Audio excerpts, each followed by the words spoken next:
A church full of grace. The News Church.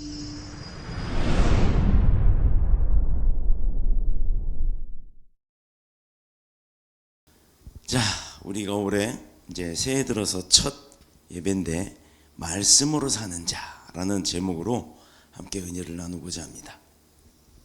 오늘 본문을 보면 사도 바울의 이야기가 나오는데요.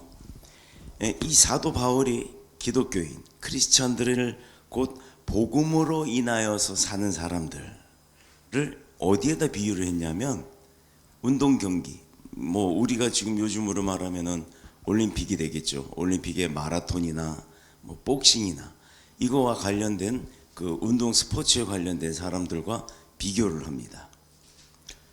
본문에서도 보면은 마라톤 선수와 권투 선수의 경기를 묘사하는 것 같은 대목이 나오죠. 금방 나왔잖아요. 몇 절이냐면, 그래서 26절에 나는 다름질하기를 향방 없는 것 같지 아니하고 싸우기를 허공을 치는 것 같지 아니하며, 뭔 얘기냐면 방향 없이 달리는 사람 같지 아니하고 어느 목적지 꼬린점을 놓고 열심히 42.19km를 달리는 그 마라톤 선수와 같은 장거리 레이스를 이야기했고, 싸우기를 허공을 치는 것 같이 아니하며 라고 하는 것은 이 마치 복싱 선수들이 원투 이렇게 막 날릴 때 타격을 더 정확하게 하지 않고 막 허공으로 헛질을 하면 막 이렇게 손을 뭐라 그래, 헛방을 날린다 그래, 표현을 해야 되나? 그렇게 한다 그러면 힘만 빠지고 결국에 다운을 당하는 것처럼, 지는 것처럼 그렇게 묘사가 되어 있는 이 부분입니다. 쉽게 말해서 마라톤 선수와 권투 선수를 이제 비교를 한다고 생각하고 우리가 한번 오늘 본문의 말씀을 좀 이해를 해보자 합니다. 올림픽이라고 하는 경기는 전 세계에서 가장 그 나라를 대표하는 선수들이 종목별로 참여를 하는 거죠. 그래서 국가와 국가의 대항이 되기도 하는 겁니다. 그래서 우리나라가 금메달을 몇 개 땄느냐, 어느 종목 몇 킬로그램에서 우리가 1등을 했느냐, 거기에서 막 온 국민들이 환호를 하고 하는 이유가 바로 거기에 있죠. 선수들이 결국에는, 예전엔 그랬다 그러더라고요. 요즘은 메달로 주지만 예전에는 마라톤 선수들은 월계관을 씌웠다고 하는데, 이 승리의 면류관을 얻기 위해서 그 선수들은 어려서부터 그 대회에 나가서 1등을 할 때까지 수많은 훈련과 땀을 또 눈물을 흘리는 시간들을 보냈을 거라 이 말입니다.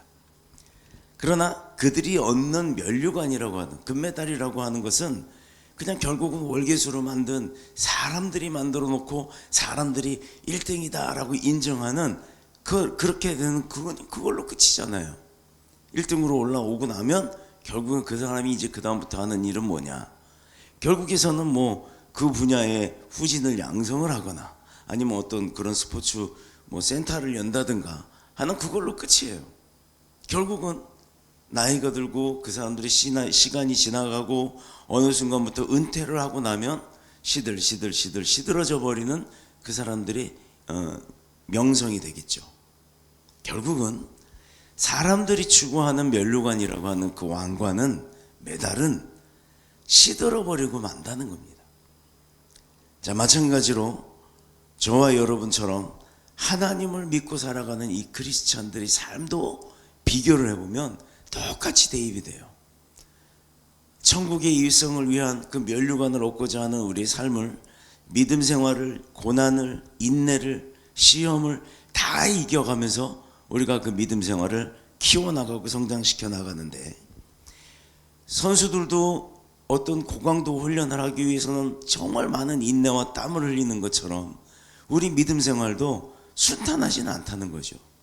어려움도 있고 시험도 있고 시기와 질투를 당할 때도 있고, 그런 인내를 모두 이겨내고 나서 결국에는 우리가 하늘나라 꼬린 지점에 꼬린하기 위해서 열심히 달려가는 거 아닙니까? 올림픽 경기 선수들의 그 우승 선수들에게는 월계수로 만들어진, 금으로 만들어진 그런 메달 같은 게 주는 걸로 끝나는 거지만, 우리는요, 천국에 입성하고 나면 그것으로 끝이 나든가요? 그때부터 시작이라는 얘기입니다. 이게 다르다는 거죠. 꼬린점이 달라요. 스타트하는 건 똑같고 달려가는 과정도 똑같고, 그 다음에 1등으로 들어가든 꼴찌로 들어가든 들어가는 그 목적지가 있는데, 그 목적지에 들어가고 난 다음에 세상은 끝이지만 우리 믿음의 세상은 그게 시작이라는 겁니다. 그러나 하나님의 말씀으로 살아가는 우리에게는요, 매달이나 월계간 썩어지는 것으로 주어지는 것이 아니라 그때부터 영원한 생명의 면류관이 우리에겐 씌워지는 겁니다. 그래서 똑같이 스타트에서 달려가는 과정이 같다 할지라도 우리는 오히려 더 큰 가치를 가지고 있다는 거죠. 말씀으로 말미암아 사는 사람들의 삶이란 어떤 것인가? 첫 번째가 절제하는 삶입니다. 내가 하고 싶은 거 다 할 수 없어요. 예를 들어서 인간은 누구나 어떻게 보면은요, 예외 없이 죄에 붙들려 사는 노예의 삶을 사는 겁니다. 그런데 죄가 주장하는 대로 죄는 어떤 때 지어지는 거예요? 내가 좋은 거 하다 보면 죄를 짓기 마련입니다. 예를 들어서 술 좋아하는 사람들 술 먹다가 담배 피다가 뭐 그게 무슨 죄가 되겠어요? 술 먹고 담배 피는 게. 그러나 술 먹고 담배 피지 말라, 몸에 해로운 것을 하지 말라고 말씀하신 이유는, 술에 취하지 말라고 하신 이유는 술이 나를 잡아먹는다는 표현을 하는 게 맞을 거예요. 술을 취함으로 인해서 나의 생각과 사고와 그런 판단력들이 흐려지고 그것 때문에 육신이 원하는 대로 움직이다 보면 사고를 일으키는 겁니다. 그 사고가 결국은 죄가 되는 것이요. 그래서 죄가 주장하는 대로 끌려가면서 사는 사람은요, 결국에는 자유가 없는 인생을 살게 되는 거예요. 술 취했어요. 운전하지 말라는데 운전했습니다. 사고를 냈어요. 그러면 음주운전으로 잡혀갑니다. 감옥에 가죠. 또는 뭐 벌금을 내기도 하고 구치소에 가서 재판을 받습니다. 그럼 그 과정 가운데 어떻게 돼요? 나의 잠깐이라도 어느 기간의 자유를 뺏기는 거 아닙니까? 올해인가요? 뉴스에 나오는 얘기 보니까 이제 음주운전을 굉장히 강하게 단속한다고 해요. 차를 뺐는데요, 몰수한답니다. 또 어떤 경우에는 차에다가 무슨 장치를 달아서 그걸 불어서 술 안 먹은 게 확인돼야만 그거를 운전할 수 있는 그렇게 장치를 하는 것을 의무화한다고 합니다. 자, 왜 그럴까요? 그런 범죄가 자꾸 일어나기 때문에 하는 거예요. 자꾸 그 자유를 구속하게 되는 겁니다. 믿는 자에게는 참 자유와 해방을 얻게 해주신다고 했는데, 믿는 자가 세상의 유혹을 이기지 못하고 절제함을 버리고 살았을 때 바로 그런 자유의 억압을 받게 된다라는 거죠. 자동차가 스스로 가고 싶은 대로 간다면 아마 큰 혼란이 일어날 거예요. 이제 그런 시대가 오겠죠. 요즘은 이제 운전하는 그 드라이버가 장래에는 필요가 없다고 하잖아요. 자동차로 사람들의 생명과 재산이 피해가 주지 않도록 안전한 운전을 해야 되는데도 불구하고 그렇게 해야 좋은 세상이 되죠. 그런데 자가 막 마음대로 간다면 온통 무질서가 될 겁니다. 크리스천이 하나님의 말씀에 따라서 순종하면서 살아갈 때, 그때 영육 간에 참 자유가 주어지는 겁니다. 하나님의 말씀은 알지만 하나님의 말씀대로가 아닌 내 마음대로 간다면 그 또한 하나님의 말씀으로 사는 자가 아닌 모습이 되겠죠. 바울은 자신에게 로마 시민권과 바리새인의 종교적 그 우월함과 또 사도로서의 그 특권이 주어진 자였어요. 그런 사도 바울은 어떤 사람이었습니까? 그런데 이런 것들을 자유롭게 행사할 수도 있었지만 절제함으로 사는 그 모습 때문에, 그 말씀 때문에 그 모든 일체의 권한들을 다 포기한 자가 사도 바울이었어요. 오히려 아무런 권리조차 없는 사람처럼 행세한 것은 무엇인가요? 복음의 그 진보를 위해서 그가 가졌던 모든 것들을 내려놓은 거 아닙니까? 내려놓음이란 게 바로 이런 겁니다. 여러분, 오늘 본문의 말씀은 어떻게 축약을 하냐면 바로 내가 가졌지만 가진 것 같지 않은 사람처럼 살고, 내가 알았지만 알지 않은 사람처럼 한 거는 알지 못하는 사람을 얻기 위함이라는 거예요. 즉 눈높이 교육을 하기 위함이라는 거예요. 내가 지식적으로 학식적으로 모든 굉장히 많은 것을 갖고 다 아는 사람, 박사예요, 박사. 그런데도 박사가 아닌 사람들, 이제 그 분야를 처음 배우려고 하는 사람들 앞에 왔을 때는 그 사람들을 내 제자로 만들든, 내 수련생으로 만들든, 내 학생으로 만들든 어떤 목적이 있을 거 아닙니까? 그걸 하기 위해서는 그 사람들 눈높이로 맞춰줘야 돼. 나를 낮춰야 된다라는 겁니다. 지식은 가졌지만 지식을 갖지 않은 것처럼 하는 것은 지식 갖지 못한 사람들 얻기 위함이라는 거예요. 내가 돈이 많아요. 돈 많은데 돈 없는 사람들 돈으로 부리려고 하죠. 자, 오늘 말씀으로 비유한다면 내가 돈이 많지만 돈이 없는 것처럼 행동하는 것은 돈 없는 사람들과 친분을 맺기 위함이라는 겁니다. 그렇게 했을 때 진짜 친분이 생기는 거예요.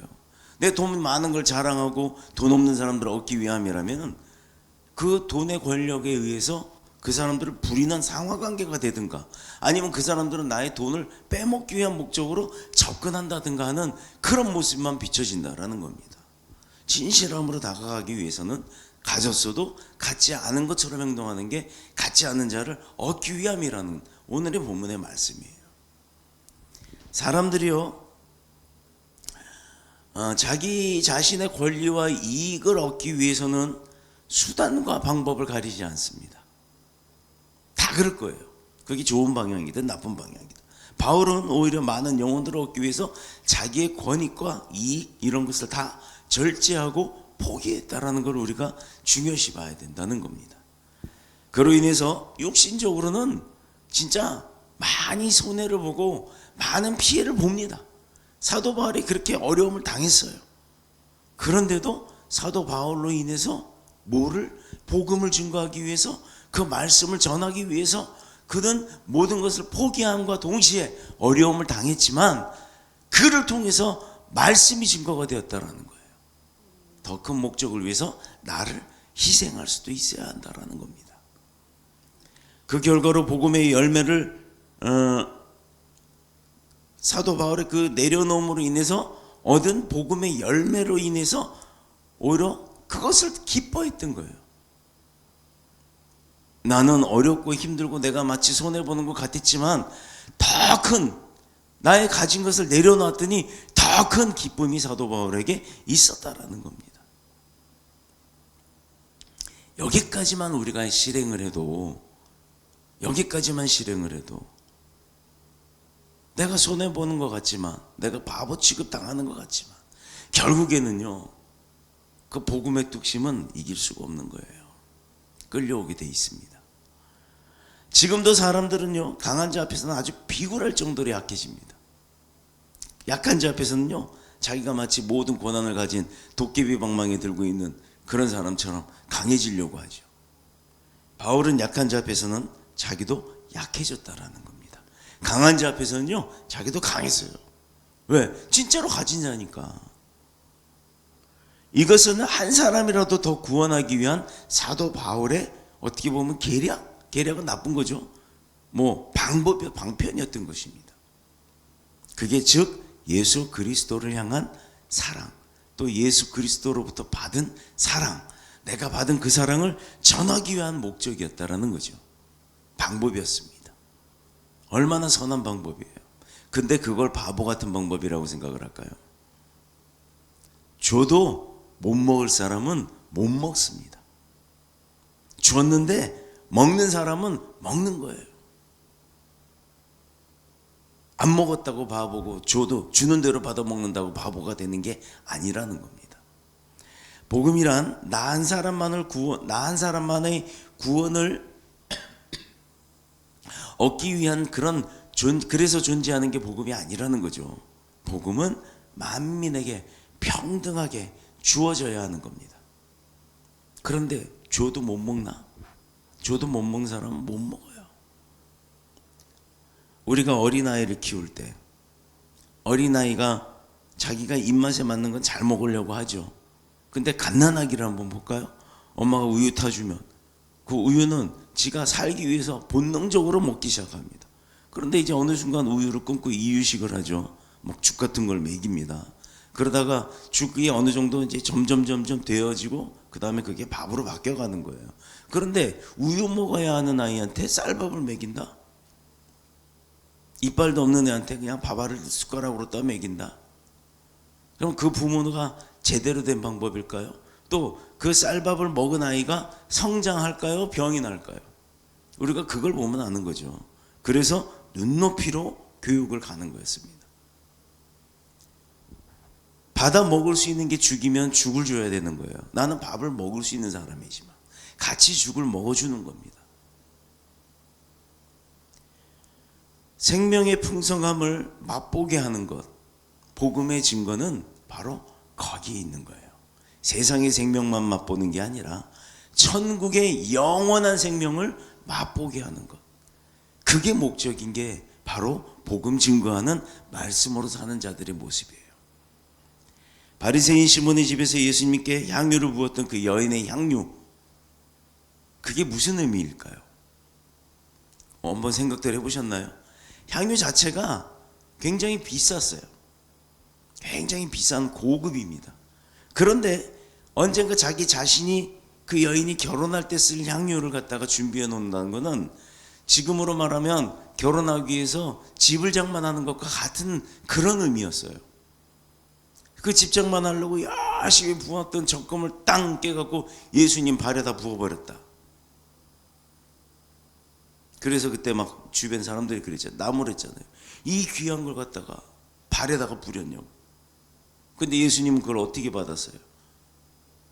나의 귀한 장례, 죽음을 예비하고 그것을 잔치로 승화시킬 때 그것을 예비해서 그 가장 귀한 것을 부었다라고 인정하신 거 아닙니까?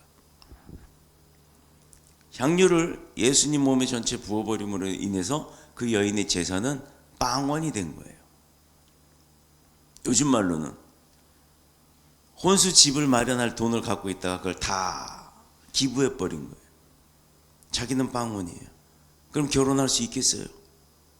뭐 방법이 여러 가지가 있겠지만, 그래서 그 여인은 바로 그 향유를 부어버림으로 인해서 자기 모든 재산을, 나쁘게 말하면 탕진, 결국 빵원인 무일푼이 된 그 여인은 결혼에 대한 기대감은 이제 없는 거예요.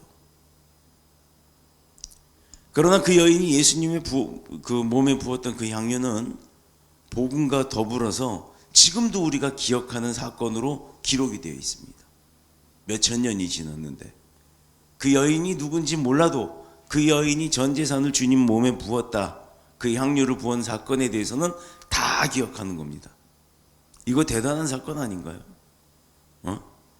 복음과 더불어 이 여인이 행했던 일이 이 지구촌에 성경을 아는 사람이라면 다 알고 있다라는 거예요. 대단한 일이죠. 요즘 어느 나라 방송에서 한번 빵 방송했다고 해가지고 그렇게 전 세계에 알려지는 게 그렇게 흔한 일입니까? 근데 그땐 그런 것도 없는데 그 사건이 지금까지도 전달되어 온다는 것, 그 행위 한 번이, 그녀의 세상적 소망은 사라졌어요. 그러나 예수님과 함께 영원히 사는 아주 귀한 여인으로 기억이 되고 있다라는 겁니다. 복음 안에서. 그러므로 사도 바울도 내가 복음을 위해서 모든 것을 행함은 복음에 뭐하자? 참여하고자 함이라는 거예요. 오늘 23절의 말씀. 이 말은 결국 십자가의 복음을 위해서라면 무엇이든지 하였고 또 할 것이고 또 어떤 것이라도 드리고 희생 또한 그 이후에도 계속해서 할 수 있다라고 각오하는 겁니다. 사도 바울이 복음을 위해서 그토록 열정적으로 달려간 이유는 뭔지 아십니까?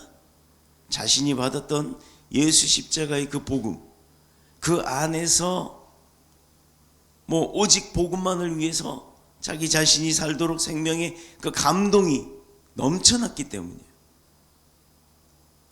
예수님 만나봐야 예수님이 어떤 분인지를 아는 거죠. 사도 바울 안에 침투한 그 복음이 그가 복음 이외의 것을 위해서 살 수 있도록 하는 것, 그렇게 내버려 두지 않았다라는 거예요. 복음 말고는 살 수 없게 만들었어요. 오히려. 그런데도 그 복음을 위해서 살았더니 어때요? 더 큰 기쁨이 있었다. 그러므로 무엇을 하든지 무엇을 먹든지 마시든지 오직 복음을 위하여서 영혼 구원을 하는데 전념할 수 있는 것, 모든 것을 희생을 했음에도 기쁨이 넘쳤다는 것. 자, 둘째, 축복과 영광입니다. 바울은 27절에서 아주 중요한 말을 했어요. 내가 내 몸을 쳐 복종하게 함은 내가 남에게 전파한 후에 자신이 도리어 버림을 당할까 두려워함이로다. 응? 많은 크리스천들이요, 지금도 잘못된 생각에 잡혀 있는 게 뭐냐면, 구원은 믿음으로 얻는 하나님의 선물이기 때문에 우리의 행위와는 아무 상관이 없다고 생각해서 적당히 신앙생활을 하려고 하는 거예요. 코로나 이후에 옥석과 가라지가 가려졌죠. 우리 교회도 분명히 나눠졌습니다. 코로나 이후에도 열심히 온라인 때도 버티다 온라인 해지 딱 되고 나니까 이제 예배 나오는 사람들이 있는 반면 온라인 때 없어져 갖고 지금까지도 없어진 사람들이 있어요.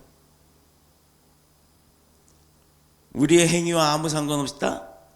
나는 이미 구원 받았으니까, 예수를 믿기만 하면 구원 받는다고 그랬으니 나는 예수 믿으니까 구원 받았어, 천국 티켓 받았으니까 이제 내가 어떻게 살아도 상관이 없어, 예수만 믿으면 되니까. 행동은 개판인데, 행동은 맨날 주님 눈물 흘리게 만들면서. 물론 구원은 하나님의 선물이 맞아요. 하나님이 주신 겁니다. 하늘나라의 상급과 이 땅에서의 축복은 각자의 노력에 달려 있다는 게 중요한 거예요. 우리가 하늘에 상급 하잖아요. 내가 이 땅에서 어떻게 살았는지 간에 구원 받았으면 천국 가는 건 확실합니다. 천국 가서 어떻게 할 건데? 천국도 이 세상하고 같단 말이에요. 거기엔 슬픔도 고난도 눈물도 시기와 질투도 없어요. 그러나 상급은 분명히 있으니까 성경에서 말씀으로 구별해 놨지 않습니까? 누구는 나는 천국 아직 안 가봐서 몰라. 100층 아주 막 100층 꼭대기에서 사는데, 누구는 1층 바닥에서 지붕도, 물론 거기 비도 오고 그러지 않는다고 하니까, 그런 데서는 그냥 그 보석이 돌덩이처럼 깔려 있다고 하니까. 근데 여러분 생각해봐, 이치적으로 생각해보면 보석, 그 삐죽삐죽한 보석 위에 누워서 잘 수 있겠어요? 아파트 근사한 데 가고 침대 푹신푹신한 구름 침대 같은데 누워서 출렁출렁 이러면서 자는 게 얼마나 좋겠냐고. 바로 상급의 차이가 있다라는 겁니다. 우리가 그 점을 잊지 말아야 돼요. 바울이 26절에서 나는 다름질하기를 향방 없는, 우리말로는 방향이죠, 향방 없는 것 같이 아니하고 싸우기를 허공치는 것 같이 아니하며, 아까 말씀드렸듯이 이렇게 이야기한 게 있어요. 믿음의 세계는 무질서의 세계가 아니라는 겁니다. 믿음 안에도 질서가 있고 하나님이 세우신 질서가 있어요. 그 질서 무시하면 안 되는 거예요. 그리고 허무한 세계가 아니라는 거죠. 이 세상 갈 때 여지껏 쌓아놨던 나 100평짜리 아파트 펜트하우스 살던 사람이 나 천국 갈 때, 지옥 갈 때 그 펜트하우스 딱 주머니에 넣고 가든가요? 다 놓고 갑니다. 그래서 어느 종교파에서는 그러잖아요. 공수래 공수고 빈손으로 와서 빈손으로 간대요. 아기가 태어날 땐 쥐고 나왔지만 죽고 갈 때는 손 피고 간대잖아요. 갓난 아기 낳은 거 봐봐요. 손 이러고 나오지. 근데 죽는 사람들 봐요. 손 다 피고 가지. 불에 뒤어가지고 화상에 타가지고 오그라진 사람들 빼고. 믿음의 세계는 반드시 목적이 있고 그 목적을 이루기 위한 바른 수단이 있다는 겁니다. 방법이 있고 질서와 방향이 있다는 얘기예요. 웬만해서는 감기도 안 걸리는데 연말에 잠깐 좀 차게 이렇게 바람을 좀 쐈더니 순식간에 목감기가 와가지고 목소리가, 딴 데 멀쩡한데 목소리가 안 나와요. 듣기 싫은 목소리, 이해 바랍니다. 이렇게 하늘나라는, 천국은 입성할 수 있고 입성하고 나서도 우리가 이루어져야 될 것들이 많이 있기 때문에 이 땅에 있어서 삶 가운데서 그 천국 가기 위한 방법은 믿음이 맞아요. 맞는데 그 믿음으로 내가 천국 가는 티켓을 얻었다 할지라도 그 천국 가고 나서의 삶을 위한 상급 쌓는데 우리가 중점을 두고 살아야 한다는 거죠. 그 상급을 쌓을 때 어떤 말에 그 기준을 두고 중점을 둬야 되냐? 바로 이거예요. 이거 말씀, 하나님의 말씀에 중점을 두고 살아야 되는 거예요. 근데 여러분 하나님 말씀 다 압니까? 모르잖아요. 그래서 주일이 예배 나오고 말씀을 배우는 거예요. 그래야 질서와 방향을 잡을 수가 있다라는 겁니다. 대한민국의 기독교가 힘을 잃고서요, 요즘은 지방의 교회들이 자꾸 문을 닫아요. 심지어 어느 지방을 가보면 교회는 있는데 목사님이 없는 교회도 생겨나기 시작합니다. 그게 가장 심한 데가 어디냐면 일본이라는 나라예요. 일본 오사카에 가서 우리가 오사카 시기노 교회였죠. 시기노에 완전히 일본인 교회예요. 거기 선교를 갔는데 새벽 예배를 안 드리죠. 우린 6시만 다막 5시만 되면 일어나서 예배를 드리려고 하니까 그 목사님은 그때서 집에서 눈 부비고 왜 이렇게들 일찍 일어났냐고 얘기를 해요. 그래서 한국에서는 새벽 예배를 드립니다 라고 했더니 일본은 그런 게 없다. 그러니까 그냥 여기 주변 사람들 동네에 시끄럽지 않게 알아서 드리라고. 근데 그 목사님이요, 주일날 예배를 드리자마자 오후 예배 때 어디를 부랴함께 가버려요. 어디 가냐 그랬더니 오후 예배 드리러 간대요. 아니 교회가 여긴데 어디로 가십니까? 그랬더니 거기서 전철로 1시간 정도 가면 어느 또 다른 지역이 있는데 그 지역에 교회가 또 있다는 거예요. 왜 그렇게 가십니까? 거기 목사가 없습니까? 그랬더니 없대요. 우리나라에서 개척해놓고 흐지부지 할 바에는 아싸리 글로 가세요. 거기 가서 목회하시는 분들이 더 나을 겁니다. 여러분, 왜 우스개 같은 이 이야기를 했냐면요, 목회자가 점점 줄어가요. 우리나라 신학대학교도 보면요, 입학률이 점점 낮아지다 보니까 미달 사태가 벌어지기도 합니다. 왜? 원인이 뭐죠? 목회자가 없는 교회가 생기는 거? 여러 가지 이유가 있겠지만 중요한 것은요, 목회자나 전도자의 삶은 너무나도 희생이 많은 대가를 치르는 그런 정작 남는 거 없는 삶, 배만 고프다는 인식이 있기 때문이에요. 대형 교회가 아니면 개척교회, 작은 교회 목사들은 굶어 죽는다. 근데 저는 생각이 다릅니다. 하나님이 세운 주의 종들은 굶어 죽지는 않는다는 거예요. 뭐 잘 살지는 못해도. 사실 전도자의 이 복음을 증거하는 말씀으로 사는 사람들의 그 길은요, 험한 길입니다. 평탄한 길 아니에요. 근데 주님이 가신 길이 어떤 길이에요? 넓고 광활한 길이었나요? 주님도 좁은 길로 가셨습니다. 목회는 아무나 할 수 있는 것도 아닙니다. 사실 목회를 하겠다고 신학대학 다 들어가도 목사 안수까지 가는 데는 그 절반 이상이 없어져 버려요. 그래놓고 나 신학 좀 했다고 교회에 와서 떠벌거리는 사람들 많아요. 그러나 고난이 크면 클수록 그 이후에 주어지는 영광 또한 크다는 것을 우리가 잊지 말아야 합니다. 세상 사람들도 자기 목적과 영광을 위해서 정말 노력하고 인내하고 마저 그냥 땀을 뻘뻘 흘리죠. 그러고 나서 얻은 거 뭐 집을 얻든 뭐 재산을 얻든 권력을 얻든 얻고 나면 막 그걸 누리고 산단 말이죠. 선수들도 마찬가지잖아요. 절제된 생활을 찾는 이유가 그 목적을 이루기 위함이라는 겁니다. 근데 크리스천들은 믿었으니까 구원됐으니까 끝 아니란 말입니다. 내가 구원받았으면 구원받은 만큼 더 절제된 생활을 해야 내가 천국에서의 그 상급이 쌓인다고 얘기를 했어요. 이게 전도자의 길도 마찬가지라는 거예요. 복음을 증거하는 사람도 똑같이 운동선수와 똑같은 삶을 사는 겁니다. 14절에서 복음을 전하는 자들이 복음으로 말미암아 살리라, 이렇게 주님이 친히 하신 말씀은 바울이 인용을 하고 있는 거예요. 이 사도 바울의 얘기가 아니라 예수님께서 말씀하신 겁니다. 복음을 위해서 살며 그 사람이, 그 말씀이 그 사람을 먹여 살릴 뿐만 아니라 세상에서 얻는 이 지혜도 허락하셔서 세상에서 얻는 것과 비교할 수 없을 정도의 놀라운 영광과 축복까지도 허락해 주신다는 거예요. 솔직히 저도요, 제 능력으로 이렇게 사는 게 제 능력이 아니라는 거예요. 그래서 요즘에는 진짜 하나님의 은혜로 산다라는 생각을 갖고 삽니다. 얼마나 많은 어려움이 있었는지 몰라요. 재정적인 어려움도 있었고 환경적인 어려움도 있었습니다.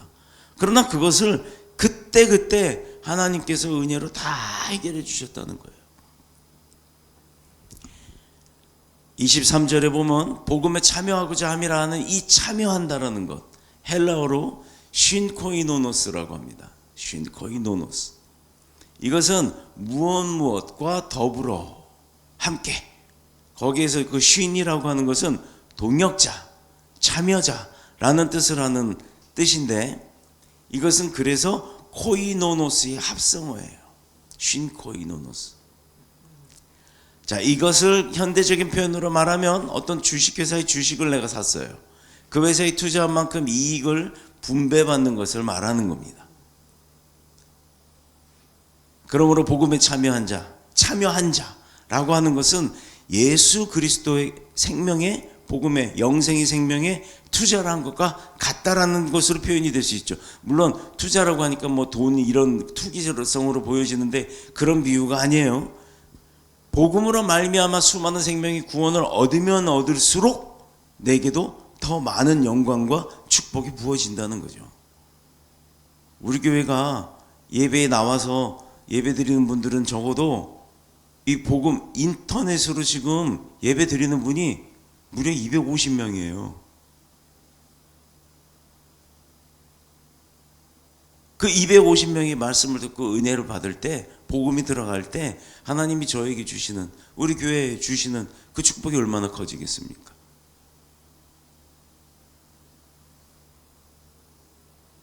성도가 뭐 없으면 설교 준비 대충 하고 뭐 일어나요? 아닙니다.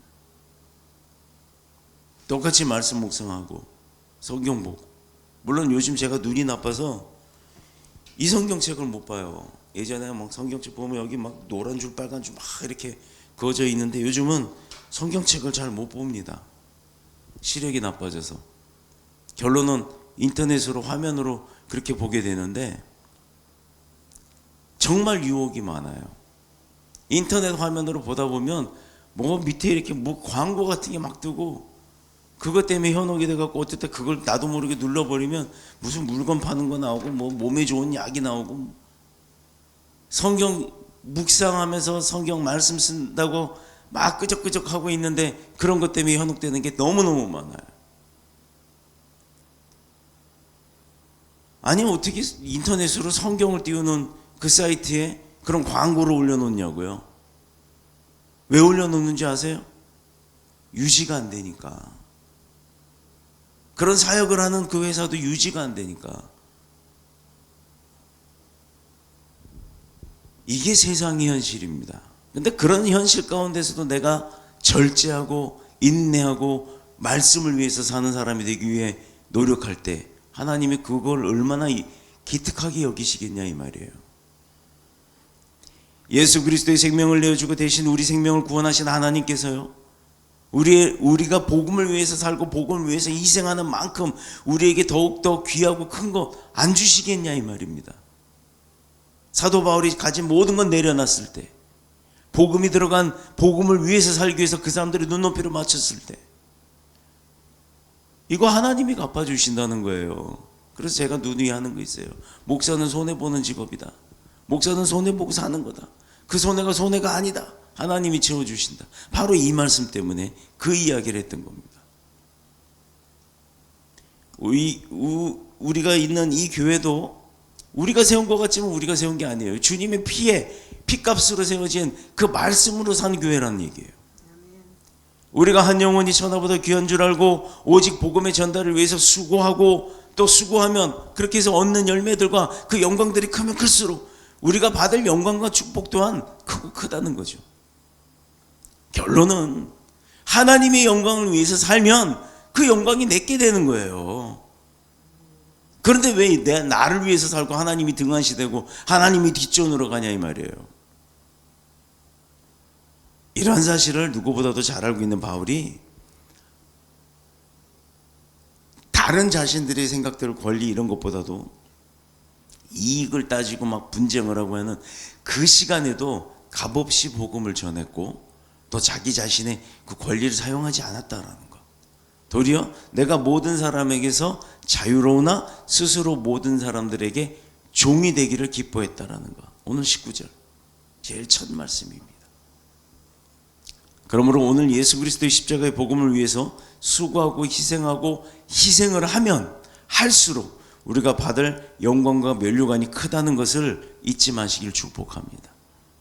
내가 손해보는 것 같지만 손해가 아니라는 거예요. 하나님이 이런 우리를 통해서 영광 받으시고자 더 많은 사명과 축복과 능력을 더해 주신다는 거예요. 여러분, 일 잘하는 부서에 회사 사장이 투자해주고 밀어주는 겁니다. 일 못하는 부서에서 뭐 예산 올려봤자 너네는 실적도 없는데 안 줘요.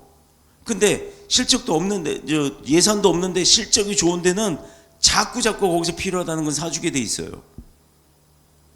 우리 복음의 말씀을 증거하는 것도 똑같습니다. 내가 어떤 일을 하고 어떤 사역을 하는 것, 내가 다만 돈 천원 돈 만원 손해보는 것 같지만 그게 손해가 아니라는 겁니다. 근데 세상적인 건 손해죠. 그 안에 복음이 들어갈 때, 그 안에 복음의 목적이 심어질 때, 그때는 손해가 아니라는 겁니다.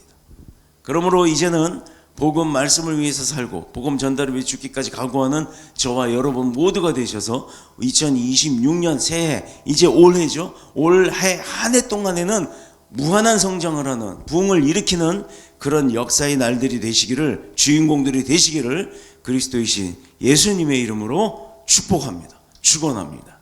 기도드리겠습니다.